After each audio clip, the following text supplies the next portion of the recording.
We know, Betsy, that the Amazon Ring doorbell will stop allowing police departments to request doorbell camera footage from users now. Exactly what does that mean, and how will this impact police officers, law enforcement around this country? Because we know a lot of agencies rely on that video to solve crime. You're absolutely right. So if you're a Ring customer, you know that there's an additional app that goes with Ring called the Neighbor app. And on that Neighbor app, you were always able, as law enforcement, to directly request footage from whatever homeowner you wanted to reach out to, or a group of homeowners. So what Ring, which is owned by Amazon, has done now is they are removing that mechanism on the app. It's called Request for Assistance.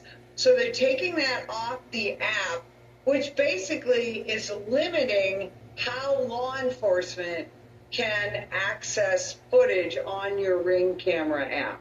Now, it wouldn't prevent a homeowner, if they want to help law enforcement, turning their videos over themselves.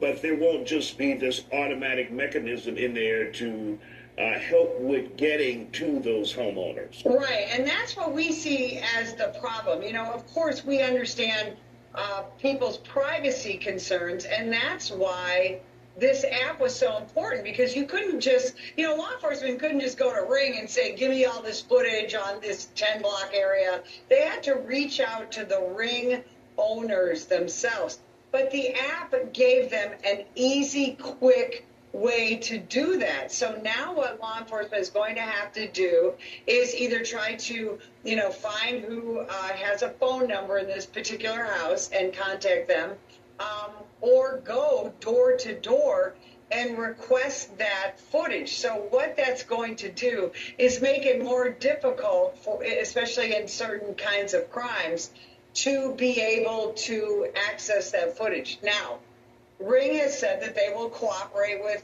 subpoenas and search warrants, which is fantastic. That's a court order, though. They have to with a court order. Well, of course.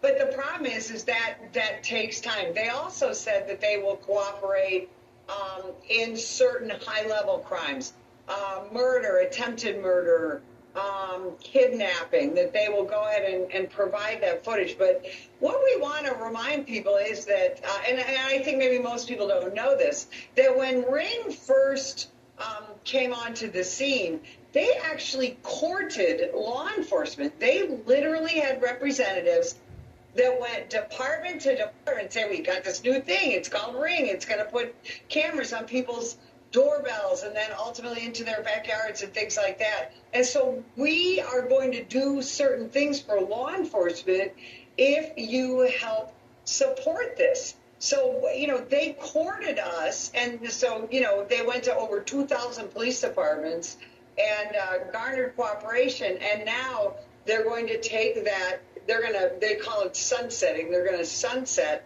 that request for assistance part in the app. And we do find that frustrating, because in a time where A, law enforcement is incredibly shorthanded, and B, we have high crime in many areas of the country, this is going to make it a little more difficult for law enforcement to investigate crimes. Betsy, do we know what caused the about face with Amazon Ring to change their policy?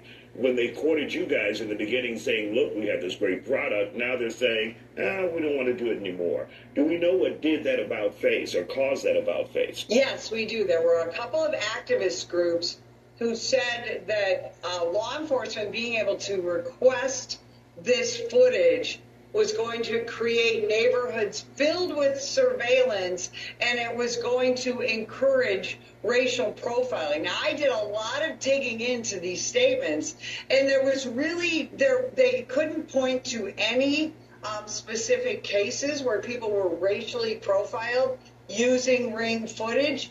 And, here's the thing, at a time where everywhere, especially in cities, everywhere you turn around, there's a pole camera, a red light camera, some kind of surveillance. Every cop is wearing a body camera. To say that, we don't want all